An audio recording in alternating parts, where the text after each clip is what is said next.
신약성경을 보면 바리새인, 사두개인, 대제사장, 장로, 서기관, 율법사 등과 같은 종교 지도자들이 나옵니다. 그런데 예수님은 그들을 향해서 독사의 자식들아, 회칠한 무덤들아 라고 저주를 하십니다. 왜 당시의 종교 지도자들인 그들이 예수님께 이런 저주를 받게 되었을까요? 그것은 하나님의 말씀을 잘못 가르쳤기 때문입니다. 또한 성전을 자기의 욕심을 채우는 수단으로, 자신의 유익과 이익을 위한 수단으로 여겼기 때문입니다.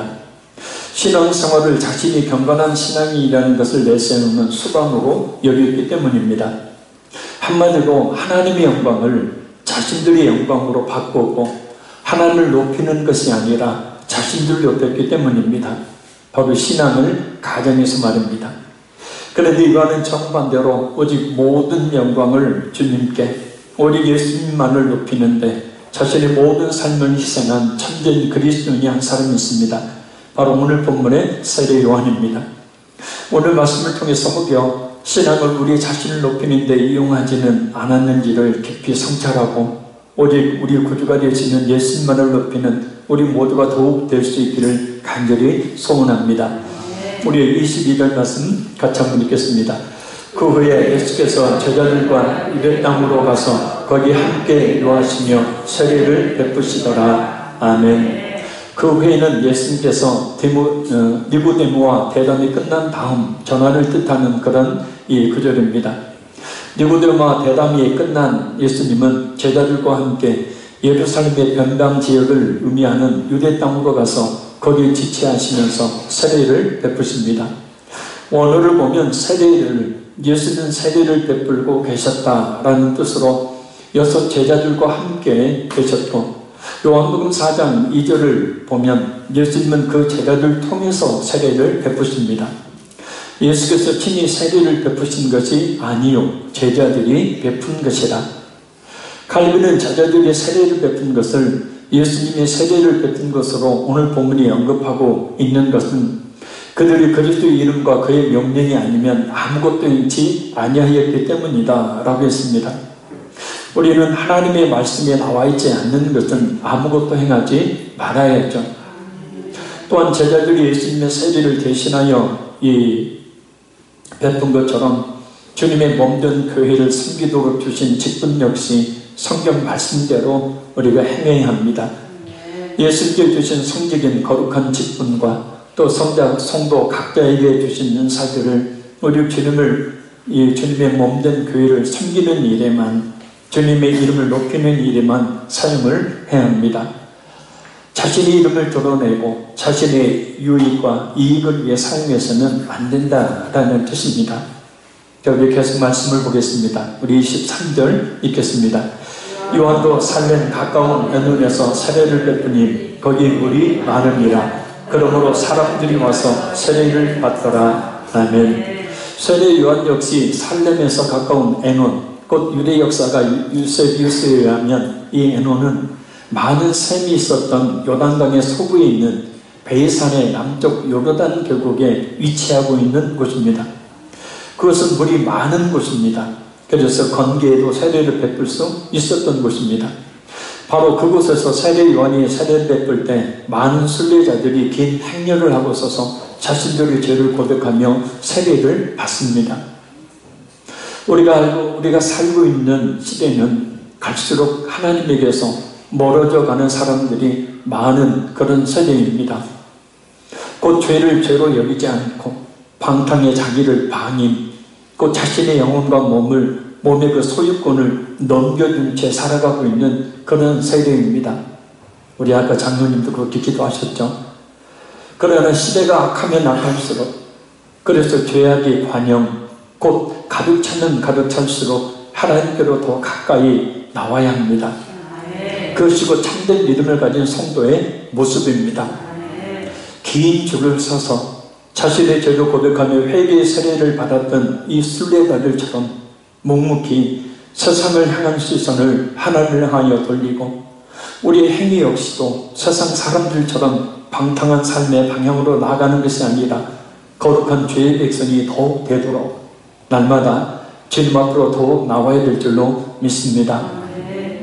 코로나19로 인해 감염에 우려가 있어서 교회에 나오지 못하고 있는 교인들이 있어 안타깝습니다. 근데 문제는 아예 교회를 나와버리지 않는 그런 교인들이 많아지고 있다고 합니다. 교회에 대한 불신 때문에도 그렇지만 우리는 이러한 때일수록 더욱더 하나님 앞으로 가까이 나와야 할 줄 믿습니다. 이러한 때야말로 진실한 믿음을 보일 때이기 때문입니다. 자, 우리 24절에서 25절 읽겠습니다. 요한이 아직 옥에 갇히지 아니하였더라. 이에 요한의 제자 중에서 한 유대인과 더불어 정결 예식에 대하여 변론이 되었더니 아멘. 세례 요한의 세례를 베풀고 있었던 때는 마태복음 14장에 나와 있듯이 헤롯 왕의 그 동생 빌립의 아내 헤로디아의 일로 옥에 갇히기 전입니다. 그런데 이때 세례 요한의 제자가 한 유대인과 변론을 합니다. 이 변론은 이 원어를 보면 철저한 논쟁이라는 뜻입니다. 1장 24절에서 25절을 보면 사내들인 공의회에서 파견된 유대인들이 세례 요한이 세례를 베푸는 것에 대해서 아주 집요하게 따라다니면서 이의를 제기했기 때문입니다. 사실 유대인들이 베푸는 세례는 이렇게 강해서 베푸는 세례가 아니라 마가복음 7장 4절을 보면 잔과 주발, 곧 항아리와 녹그릇에 세례했기 때문입니다. 그들이 잔과 항아리와 녹그릇으로 베푼 세례는 엄밀하게 말해서 형식적인 세례이지 죄를 씻는 그런 세례는 아닙니다. 개종을 위한 세례, 또 정결을 목적으로 한 세례였습니다. 그래서 그들은 정해진 정결례에 따라서 세례를 베푸는 것을 옳은 일로 여기고 정해진 형식에 따라 정결례를 행했습니다. 그래서 세례 요한이 온몸을 이 강물에 잠기도록 하는 침례를 베풀고 있는 세례를 규례를 위반한 것으로 여겼던 겁니다. 세례란 입교, 곧 기독교로 그리스도교로 들어오려고 하는 사람에게 죄악을 씻는 표시로 행하는 의식을 이야기합니다. 세례 의식도 중요하지만 정말 세례의 본래의 의미는 바로 죄악을 씻는 것입니다. 확실하게 예수 그리스도를 믿어 죄 사함을 받은 사람에게 그 사람이 정말 그리스도인임을, 모든 죄를 사함받았음을 공식적으로 많은 사람들 앞에서 보여주는 신앙 고백적 행위가 바로 세례이기 때문입니다. 그냥 세례를 받았다고 구원받는 것이 아니라 그 세례를 받기 전 확실한 신앙 고백을 하여서 구원을 받은 성도가 내가 구원받았습니다 라고 외적으로 신앙 고백적 행위로 하는 것이 바로 세례이기 때문입니다. 그래서 초대교회의 성도들을 핍박했던 로마 이 공병들은 세례를 어디에서 베푸는지를 미리 정탐을 하고 세례를 베푸는 그 장소에 쳐들어가서 기독교인들을 잡아 옥에 가두고 또 죽이기도 했습니다. 근데 그들은 세례 베풀기를, 또 세례 받기를 멈추지 않았어요. 곧 그 세례를 받는다는 것은 내가 확실히 예수 그리스도를 믿는 믿음이 있는 사람이라는 것을 만천하에 공표하는 아주 중요한 의식이기 때문입니다. 그래서 세례를 받다가 또 예배를 드리다가 순교를 당한 성도들이 참 많이 있습니다. 진실한 믿음을 가진 성도는 그래서 세례 요한의 세례가 아닌 세례 요한의 세례가 가리키고 있는 예수님의 세례, 곧 물과 성령으로 세례를 받아야 합니다. 곧 성령을 받아야 진정 구원받은 진짜 세례받은 성도라는 뜻입니다. 그러나 유대인들이 행하는 세례에는 바로 성령 세례가 없습니다. 진정 예수님을 자신 하나님으로 구원자로 믿음으로 성령을 받지 않았던 겁니다. 우리는 어떻습니까? 우리가 성령을 받지 않았다면 진짜 세례를 받지 못한 것이니 성령을 구해야 합니다.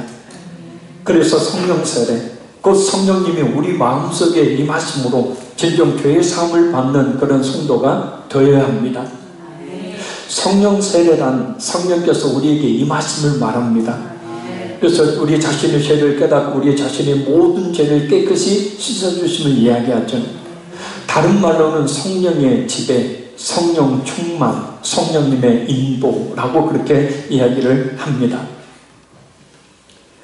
자, 우리 26절 읽겠습니다.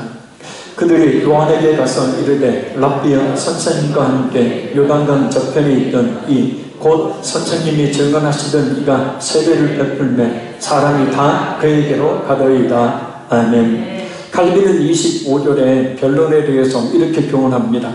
우리는 하나님께 열심을 내는 것보다 사람에게 삐뚤어진 열심을 기울일 때 그러한 사람의 종국이 어떻게 되는가를 보게 된다. 결국 우리는 여기서 우리가 항상 염두에 두고 마음을 써야 할 것은 그리스도 한 분만이 으뜸된 위치를 차지해야 한다는 것을 경고받고 깨닫게 된다. 아멘. 한 유대인과 세례에 대해 철저한 논쟁을 하던 세례 요한의 제자들은 세례 요한에게 와서 선생님과 함께 요단강 저편에 있더니 곧 선생님이 증언하시더니 그 예수가 세례를 베풀고 있고 사람들이 그 예수에게로 나가고 있다고 불평을 열어놓습니다.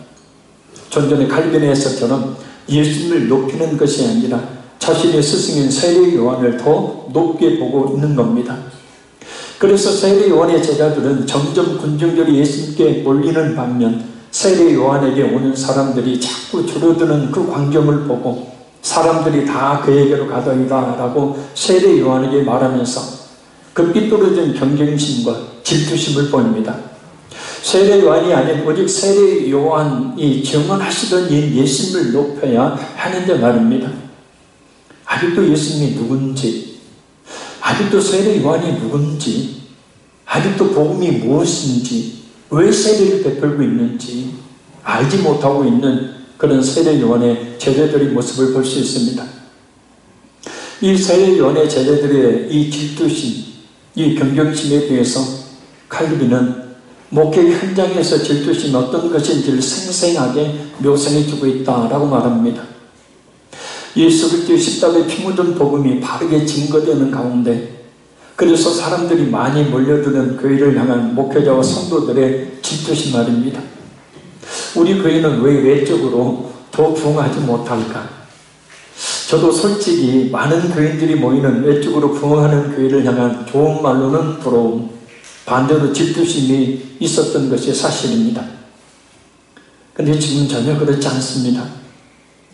이유 여하를 막론하고 숫자적으로 부흥하는 교회가 하나님의 축복이 임하는 교회로 여겨지는 시대, 목사님의 능력이 많은 것으로 여겨지는 시대에 우리가 살고 있기 때문에 그런 성경을 얼마나 깊이 묵상하면서 또 그 배경을 깊이 연구하면서 기도하면서 깨달은 것들이 있습니다.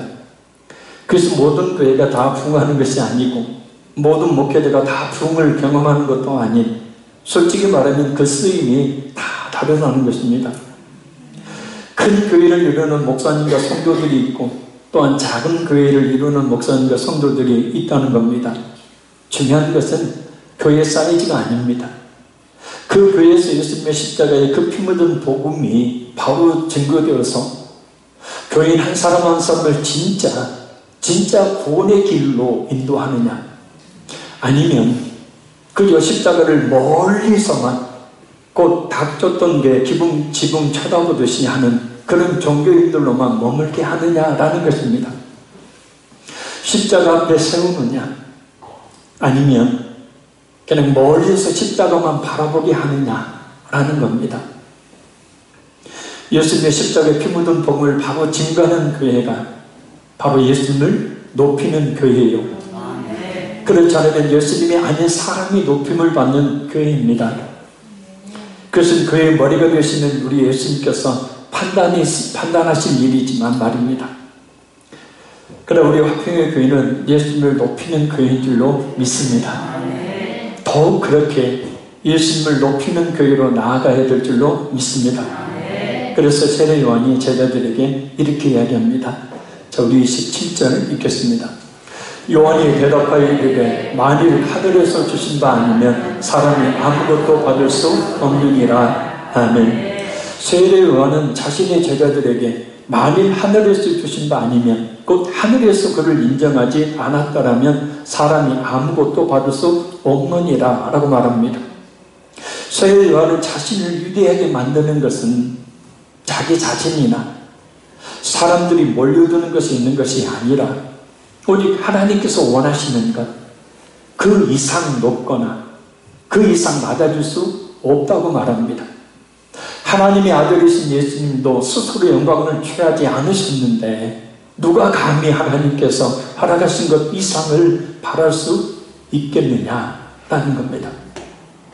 세례 요한이 존재했던 목적은 사실 많은 사람들이 자신에게 몰려들어서 자신을 칭송하는 것이 아닌 자신에게 몰려드는 그 사람들이 이제는 예수님께로 돌아가는 것이었습니다.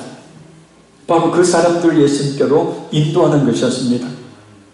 모든 목회자들 그리고 우리 모든 성도들의 신앙생활 그리고 삶의 목표와 목적은 우리 자신이 높아지는 것이 아니라 오직 예수님을 높이는 것입니다. 할렐루야. 자칫 잘못하면 이 중요한 이 교역자의 직분이 목사의 직분이라는 것이 자칫 잘못하면 하나님의 위치에 서 있는 경우가 굉장히 많습니다. 그냥 하나님께로 인도해 주는 역할만 하는 게 아니라 자신이 중간에 서서 그 영광을 가로채는 일들이 참 많이 벌어지고 있다는 겁니다. 죄악의 값으로 가득 차고 있는 이때에 우리는 거룩한 삶을 삶으로 갈수록 목회자와 교인들이 자신의 영광을 추구하고 있는 이때에 우리 교회의 주인이 되신 예수님을 향해서 모든 것이 주님의 은혜입니다. 모든 것이 주님께서 하신 일입니다. 라고 말하며 주님을 높여야 할 줄로 믿습니다. 특히 세례 요한의 제자들이 자신들의 직분을 망각하고 인간적인 생각을 앞세워 영광을 받으려고 했던 것처럼 또한 예수님의 제자들조차도 자신들을 높여 영광을 받으려고 했던 것처럼 우리는 그런 길을 택하지 말아야 합니다. 우리는 마땅히 우리 자신에게 주신 직분과 위치를 잘 지켜야 합니다. 그 직분과 위치를 가지고 자기를 높이는 데 이용하는 것이 아니라 맡겨진 직분을 묵묵히 충실하게 감당함으로 우리 주님만을 높여야 합니다. 그런데 왜 요즘에는 자신의 직분과 위치 이상의 것을 바라며 경쟁과 갈등을 일으키는 사람들이 교회 안에 많은 것일까요? 바로 자신의 영광을, 자신의 이름을, 자신의 이익을 먼저 생각하기 때문입니다. 자신을 높이려고 하기 때문입니다. 한때 그 길을 갔던 베드로 사도의 이 말을 꼭 기억해야 합니다. 베드로전서 5장 5절 6절 말씀입니다. 젊은 자들아 이와 같이 장로들 곧 목사님께 순종하고 다 서로 겸손으로 허리를 동이라. 하나님은 교만한 자를 대적하시되 겸손한 자들에게는 은혜를 주시느니라. 그러므로 하나님의 능하신 손 아래에서 겸손하라. 때가 되면 너희를 높이시리라. 아멘. 그러니까 하나님께서 세우신 그런 교회의 지도자를 대적하는 것은 하나님이 대적하신다. 이 대적한다라는 말의 뜻은 바로 뭐냐면 이 전쟁 용어입니다. 그래서 하나님이 군대를 일으킨다는 거예요. 그러니까 그만큼 교만한 자를 극도로 하나님은 싫어하시는 거죠. 그러나 겸손한 자에게는 은혜를 주신다. 그래서 하나님의 그 능하신 손 아래에서 겸손하라. 때가 되면 너희를 높이시리라. 그러니까 우리가 높여짐을 이 교회 내에서도 세상 속에서도 높임을 받는 비결은 겸손입니다. 내가 높아진다고, 나를 드러낸다고, 나의 이익과 유익을 추구한다고, 나의 이름을 나타낸다고 내가 높아지는 것이 아닙니다. 하나님은 그런 사람들을 낮추시죠. 그러나 겸손한 성도들은 반드시 은혜를 주시고 반드시 하나님이 높여 주십니다. 그래서 우리 역시 우리에게 주신 직분 또 우리 성도 각자에게 주신 그 은사들을 주의 몸된 교회를 위하여 진정으로 헌신함으로 우리 주님만을 높이는, 그래서 우리 주님의 칭찬과 상을 받는 우리 모든 성도들 되시기를 간절히 소원합니다. 28절 보겠습니다. 내가 말한 바 나는 그리스도가 아니요 그의 앞에 보내심을 받은 자라고 한 것을 증언할 자는 너희니라. 아멘. 세례 요한은 1장 15절에서도 말했듯이 항상 예수님을 메시아로 인정하며 자기보다 앞선 분이라고 말합니다. 그리고 자신은 메시아가 아니라고 말합니다. 단지 예수님께 순종하는 것 이외에 자신은 아무것도 아니라고 말합니다. 우리 역시 우리에게 주신 직분과 위치에 맞는 사명을 묵묵히 충성되게 잘 감당하는 것, 그 이상이 되어서는 안 됩니다. 누가 알아주기를 바라서도 안 돼요. 알아주지 않는다고 시험에 들어서도 안 됩니다. 그렇게 해서 자신을 높인다면 예수님의 영광을 흘릴 것이기 때문입니다. 왕의 신하들이 왕을 위해서 하듯이 목회자인 저뿐만 아니라 우리 모두 역시 그저 우리의 주인이 되신 예수 그리스도에 순종하는 길만을 가야 합니다. 그것이 우리의 가장 큰 기쁨이 되어야 합니다. 우리 교회 어떤 권사님이 힘들게 일해서 10만 원씩을 매달 하는 나라를 위해서 드리고 싶다고 제게 어떻게 하면 좋겠느냐고 물어봤을 때, 아니 권사님도 힘든데 그 10만 원이면 권사님 생활에 보탬이 될 텐데 놔두세요. 참 믿음 없는 인간적인 제 생각을 말을 했습니다. 그래서 그 권사님이 제게 이런 말을 했어요. 이것 때문에 제가 힘들어도 이래요. 월급 타서 이 10만 원 하나님께 드린다고 생각하니까 얼마나 기쁜지 몰라요. 그래서 그 10만 원을 지금 선교 헌금으로 보내고 있습니다. 하나님께서 그 중심을, 그 마음을 아시고 그 준 축복을 분명히 내려주실 줄로 믿습니다. 우리 29절 읽겠습니다. 신부를 취하는 자는 신랑이 나서서 있는 친구가 크게 기뻐하나니 나는 이러한 기쁨으로 충만하였노라. 아멘. 세례요한은 예수님의 신부를 취하는 신랑이며 자신이 신랑의 음성을 듣는 친구, 곧 신랑의 들러리에 불과한 존재라고 고백합니다. 마가복음 2장 19절 20절을 보면 예수님은 자신을 신랑에 비유하십니다. 예수께서 그들에게 이르시되 혼인집 손님들이 신랑과 함께 있을 때 금식할 수 있느냐? 신랑과 함께 있을 동안에는 금식할 수 없느니라. 그러나 신랑을 빼앗길 날이 이르르니 그날에는 금식할 것이니라. 아멘. 그리고 바울 사도는 이 비유를 좀 더 발전시킵니다. 고린도후서 11장 2절 말씀입니다. 내가 하나님의 열심으로 너희를 위하여 열심을 내노니 내가 너희를 정결한 처녀로 한 남편인 그리스도께 드리려고 중매함이로다. 에베소서 5장 23절에서 32절 말씀에도 역시 예수님을 신랑으로 그리고 교회를 신부로 비유합니다. 또한 요한계시록 19장 7절과 21장 2절에서도 예수님을 신랑에 비유합니다. 또 내가 보며 거룩한 성 예루살렘이 하나님께로부터 하늘에서 내려오니 그 준비한 것이 신부가 남편을 위하여 단장한 것 같더라. 아멘. 그래서 말입니다. 세례요한이 이 말을 한 것은 자신은 들러리고 진짜 신랑은 예수님이기 때문에 신부되는 성도들이 예수님께 가는 것은 얼마나 기쁜 일이냐. 그래서 교역자가 또 교회가 할 일이 바로 그거죠. 신랑 되신 예수님을 장차 만난 신부들인 성도들을 정결한 신부가 되게 해서 예수님과 중매하는 역할이에요. 할렐루야. 결혼식 날 딱 드레스 입고 결혼식 하는 신부 있습니까? 없습니까?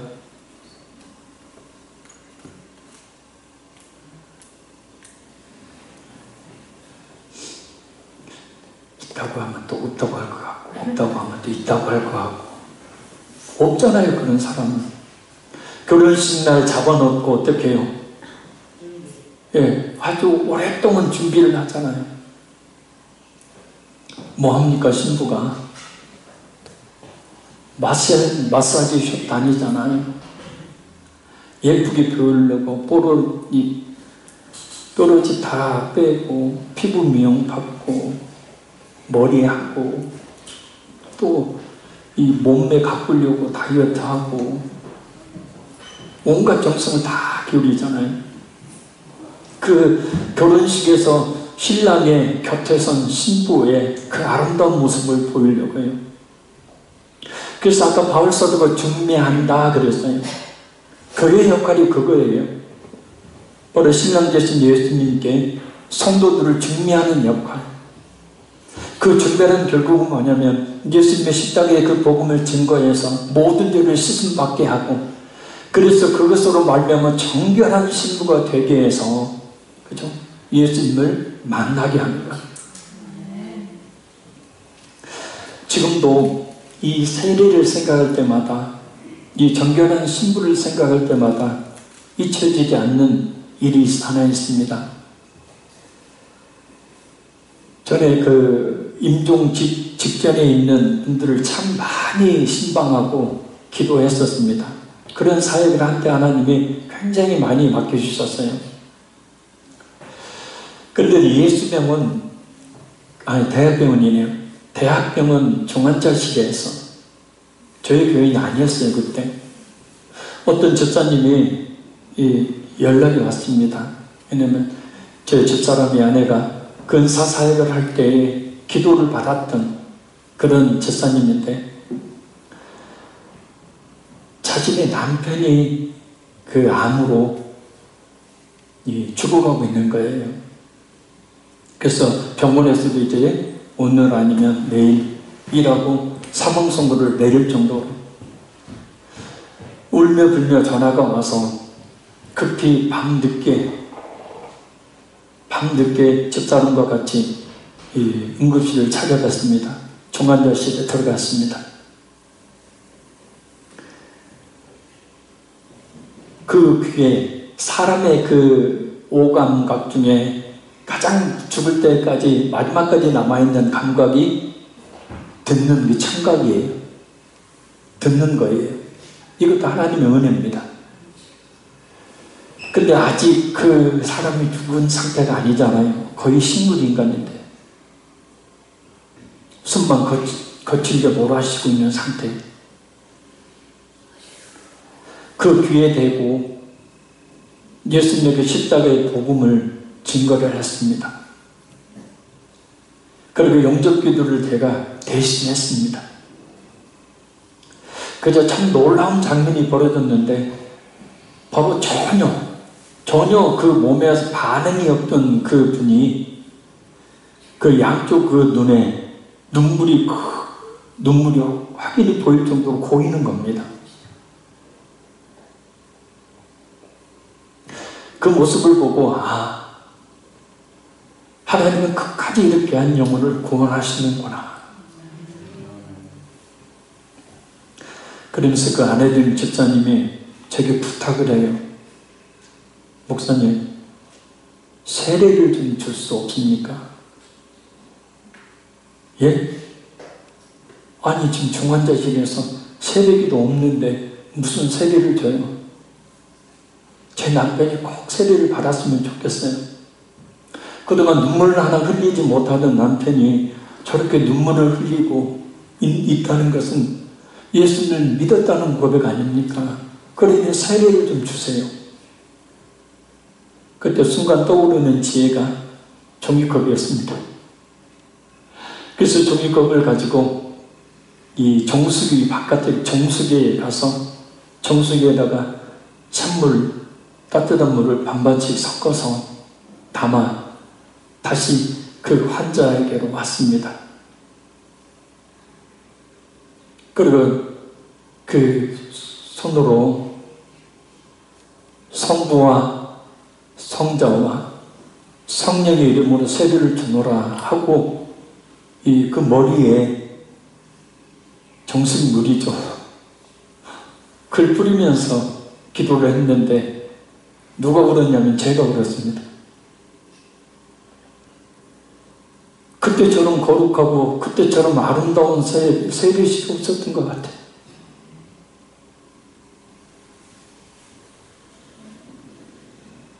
그 다음날 이제 새벽에 그분이 소출났죠. 바로 교회가 할 일이 큽니다. 신앙계신 예수님을 만나게 해주는 일. 칼빈은 이 말씀 이렇게 주장했습니다. 하나님의 아들이신 예수님은 거룩한 결혼을 주관하는 가운데 그에 대한 임무를 수행하도록 목사, 곧 사역자를 부르신다.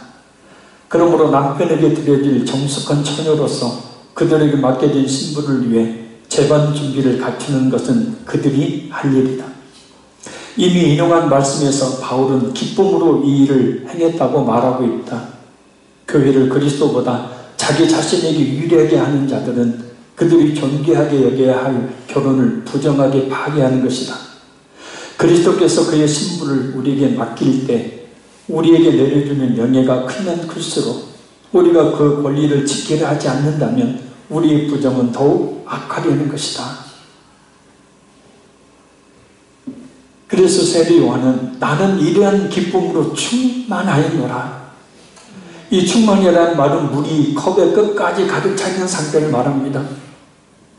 그러니까 자신에게 오던 수많은 사람들이, 순례자들이 이제는 예수님께로 가고 예수님께서 신부된 그 택한 성도들을 물과 성령의 세례를 통하여 그들을 취하시는 그 모습을 보고 자신이 기쁨으로 가득 차 채워져 있는 상태라고 자신의 그 마음의 상태를 이야기했던 겁니다.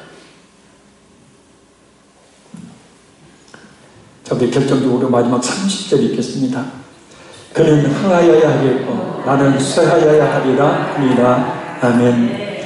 이 세례 요한의 말은 그의 인생의 최종적인 목적이 무엇인지, 지금까지 왜 살고 있는지를 고백하는 유언과 같은 말입니다. 여기서 흥하여야 라는 말은 순화양이 증가한다는 뜻이고, 쇠하여야 라는 말은 줄어든다라는 뜻입니다. 아침에 찬란한 태양이 떠오르려면 밤을 밝히는 수많은 별들이 그 자취를 감추듯이 지금까지 어둠을 그래도 밝히던 별들과 같은 선지자들이 이제 그 모습을 감춰야 하고 예수님만이 드러나야 된다는 뜻입니다. 특히 하겠고라는 말은 반드시 그렇게 되어야 한다라는 뜻이에요. 이것이 바로 하나님의 뜻이고 예수님이 행하셔야 이 사생의 구원을 받을 수 있음을 이야기합니다. 이 말 그대로 세례 요한은 마케르스에 있는 감옥에서 예수님이 참 메시아인지 아닌지를 물어보는 나약한 소식을 들을 때까지 우리가 들을 수 있었던 그의 마지막 말입니다. 이 말대로 세례 요한은 감옥 생활을 하다가 순교를 당한 반면 예수님은 비아 돌로로사 웨이 오브 서퍼링, 곧 고통의 길을 따라 십자가에 이르시기까지 군중들의 환호성이 흥해지시죠. 세례 요한의 이 말은 웨스코트에 의하면 예수님을 위한 자신의 철저한 희생정신으로 충만해져 있으며 그의 사명을 훌륭하게 마치는 말이다 라고 했습니다. 우리들의 정체성에 대해서 로마서 14장 8절을 보면 이렇게 말씀합니다. 우리가 살아도 주를 위하여 살고 죽어도 주를 위하여 죽나니 그러므로 사나 죽으나 우리가 주의 것이로다. 아멘. 우리는 우리의 구주가 되시는 예수님의 거예요. 그래서 살아도 주를 위해 사는 것이고 죽어도 주를 위해서 죽는 것입니다. 살아도 주를 위해 살아야 되는 것이고 죽어도 주를 위하여 죽어야 되는 것입니다. 이것이 바로 우리 모든 성도들의 정체성이자 우리의 삶의 목표이고 목적이 되어야 된다는 겁니다. 할렐루야. 결론적으로 말씀드립니다. 긴 줄을 서서 자신의 죄를 고백하며 회개의 서리를 말았던 이 순례자들처럼 세상을 향한 시선을 하나님을 향하여 더욱 돌리고 우리의 행위 역시도 세상 사람들처럼 방탕한 삶의 방향으로 나가는 것이 아니라 거룩한 주의 백성이 더욱 되도록 날마다 주님 앞으로 나오기를 힘써야 됩니다. 죄악이 갈수록 가득 차고 있는 이때에 거룩한 삶을 삶으로 갈수록 목회자와 교인들이 자신의 영광을 추구하고 있는 이때에 우리 교회의 주인이 되신 예수님께 모든 것이 주님의 은혜입니다. 모든 것이 주님께서 하십니다 라고 말하며 주님을 높여야 합니다. 그리고 예수님께 순종하는 길이 우리의 가장 큰 기쁨이 되어야 합니다. 우리는 우리의 구주가 되시는 예수님의 겁니다. 그래서 살아도 주를 위해 사는 것이고 죽어도 주를 위해서 죽는 것입니다. 살아도 주를 위해서 살아야 되고 죽어도 주를 위하여 죽어야 합니다. 그런데 우리는 얼마나 나의 주인이 되시는 주님을 위해 살고 있습니까? 얼마나 철저하게 주의 몸인 교회를 섬기도록 우리 자신에게 맡겨주신 시간, 몸, 물질, 그리고 은사와 능력을 주님을 위해 헌신하고 있습니까? 시간이 가면 갈수록 우리 자신은 정말 더 낮아지고 낮추어지고 있습니까? 아니면 시간이 가면 갈수록 우리 자신을 높이고 높여가고 있습니까? 우리에게 주신 삶의 시간들을 얼마나 주님께서 주신 사명을 감당하는데 바치고 있느냐라는 겁니다. 우리의 삶이 오직 우리 주님만을 높이는 그런 삶이 되기를 간절히 소원합니다. 기도하겠습니다.